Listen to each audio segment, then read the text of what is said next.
তুমি তোমার কাছের মানুষের থেকে সময় চাইতে, একটু কথা বলো আমার সাথে, একটু আমার মেসেজের রিপ্লাই দাও, বেশিক্ষণ না, অল্প একটু কথা বললেই হবে, একটু সময় দাও আমাকে। এইভাবে তুমি তাকে নানানভাবে আর্জি জানাতে যে আমার সাথে প্লিজ কথা বলো। সে কি বলতো, আমার এখন সময় নেই, আমি এখন ব্যস্ত আছি, আমার এখন প্রচুর কাজের চাপ, এইসব বলে সে কাটিয়ে দিত। আর আজ উল্টো হয়ে গেছে, তুমি তোমার লাইফে বিজি হয়ে গেছো, সে তোমার থেকে সময় চাইছে। এক্স্যাক্টলি এইটা হয় এবং এটা হবেই, ওতে বাধ্য। বাস কিছু তরিকা আছে, কিছু ট্রিক্স আছে যেগুলো তোমাদেরকে ফলো করতে হবে। ভিডিও হয়তো তোমরা দেখছো না, আমারও রেগুলার ভিডিও আসছিল না, সরি ফর দ্যাট। তো এবার রেগুলার তো ভিডিও আসছে, চ্যানেলটাকে প্লিজ সাপোর্ট করো। ভিডিও সামনে আসলে পুরো ভিডিওটা দেখার অনুরোধ রইল। যারা সাবস্ক্রাইব না করে ভিডিও দেখছো কাইন্ডলি চ্যানেলটাকে সাবস্ক্রাইব করে দিও। আর আমার ফেসবুকে ফলো করতে পারো, বিপাশা রাহা মুখার্জি। ওখানে নানান ধরনের মোটিভেশন শর্টস ভিডিও আমি পোস্ট করে থাকি। আচ্ছা, এইগুলো কথাগুলো সময় নষ্ট করব না, আসল কথায় চলে আসি। সেই মানুষটা ঘুরেই আসবে তোমার কাছে, যেই জিনিসগুলো তুমি চাইতে সে সেই জিনিসগুলো চাইবে। কেন বলো তো? কর্মা। কর্মা বলে একটা জিনিস আছে যেটা ঘুরে আসে। রিভেঞ্জ অফ নেচার বলেও একটা জিনিস আছে। তার জন্য এমনি আমি যদি ঘরের মধ্যে চুপচাপ বসে থাকি, কখনোই সে আসবে না, সেও আসবে না, কেউ আসবে না, কিছুই হবে না। সময় সময়ের মতন এগিয়ে যাবে, দিন দিনের মতন কেটে যাবে, আমি আমার এক জায়গাতেই আটকে থাকবো। আর আমি ভাববো সে আসছে না কেন, সে আসছে না কেন। এমনি কেউ আসে না এখনকার সময়, বিশেষ করে এমনি তোমার কাছে কেউ আসবে না। তুমি যদি নিজেকে ওই হেলা ফেলা মনে ভাবে রেখে দাও, তাহলে তোমার কাছে কেউ আসবে না। কিছু ছেলেদের দেখা যায় যারা কি হয়, তারা না নিজেদেরকে বিশাল কিছু মনে করে। তারা ভাবে যে আমরা একেবারে বিশাল, মেয়ে এক্ষুনি এরম ভাবে পটিয়ে নেব। এত ইজি না মেয়ে পটানো, এত ইজি না মেয়েদেরকে নিজের দিকে অ্যাট্রাক্ট করা। মেয়েদের সামনে সারাক্ষণ এর ওর তার গসিপ করলে, মেয়েদের সামনে সারাক্ষণ অন্য মেয়েদের ডিসরেসপেক্ট করলে, মেয়েদের সামনে সারাক্ষণ যদি তুমি উলভাল কথা বলো, সেইখানে মেয়ে কখনো পটে না। কম কথা বলা পুরুষের দিকে কিন্তু মেয়েরা আকর্ষিত হয়, বেশি কথা বলা ছেলেদেরকে মেয়েরা কখনো পাত্তা দেয় না। এটা সবসময় মনে রেখে দেবে ছেলেদের জন্য। আর মেয়েদের ক্ষেত্রে কি, যেসব মেয়েরা নিজেদেরকে খুব ওভার দেখাচ্ছে যে আমি বিশাল কিছু, মানে অ্যাটিটিউড দেখাচ্ছে, বিশাল অ্যাটিটিউডওয়ালা মেয়েদেরকেও কোনো ছেলে কিন্তু খুব একটা বেশি পছন্দ করে না। সিম্পল ডাউন টু আর্থ থাকে যেসব মেয়েরা, সেই সব মেয়েদের কিন্তু ছেলেরা পছন্দ করে। এই জায়গাগুলো তোমাকে বুঝতে হবে।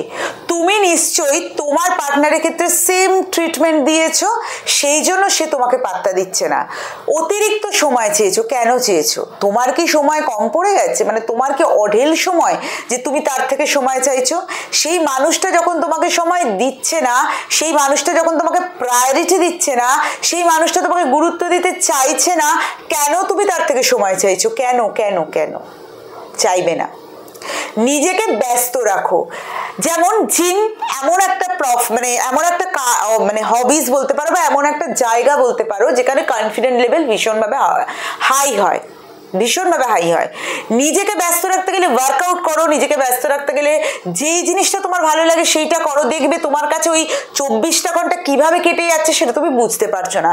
24 ঘন্টার মধ্যে মোটামুটি 6-7 ঘন্টা ঘুম যায়, সেইটাকে বাদ দিলে যেই সময়টুকু থাকছে, প্লিজ আমাকে সময় দাও, প্লিজ আমাকে সময় দাও করে না বকে যদি নিজের কাজে ফোকাস করো, নিজের একটা অ্যাটিটিউড তৈরি করো, তাহলে কিন্তু তোমার পার্টনার ভাববে যে না, ওর মধ্যে তো চেঞ্জেস এসছে।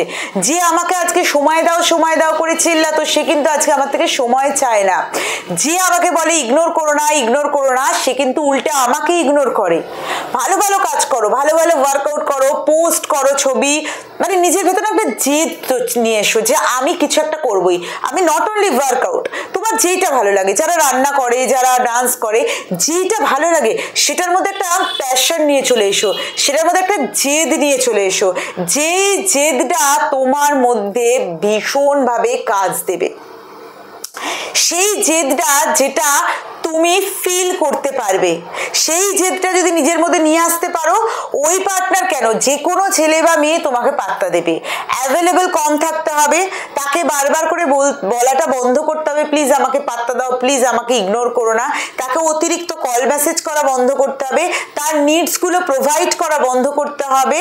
সে তোমার সামনে দিয়ে চলে গেছে ব্রেকআপের পরে, তুমি তাকে না দেখার ভান করতে হবে। তুমি পোস্ট করবে, সে দেখবে, সে হয়তো কমেন্টও করবে, ইগনোর করবে।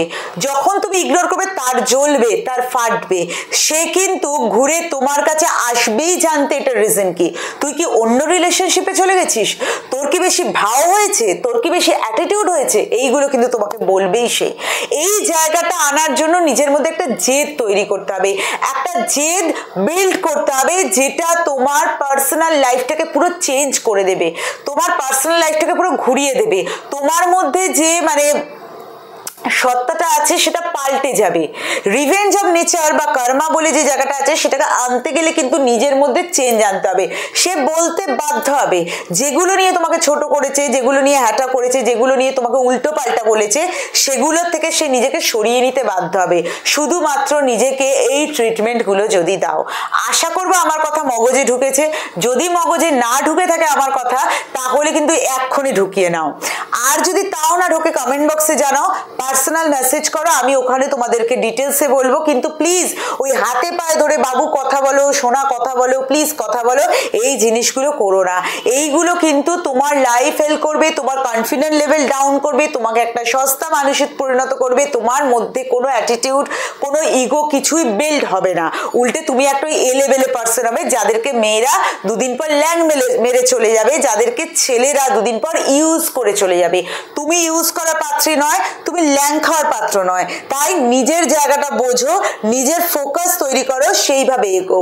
একটা ছেলে গেলে হাজারটা ছেলে আসবে, একটা মেয়ে গেলে হাজারটা মেয়ে আসবে, কিন্তু তোমার এই সময়টা চলে গেলে সেটা কিন্তু ফিরে আসবে না। এইটা মাথার মধ্যে ঢুকিয়ে নাও। ভিডিও কেমন লাগলো অবশ্যই জানিও। ভালো থেকো, সুস্থ থেকো, পজিটিভ থেকো।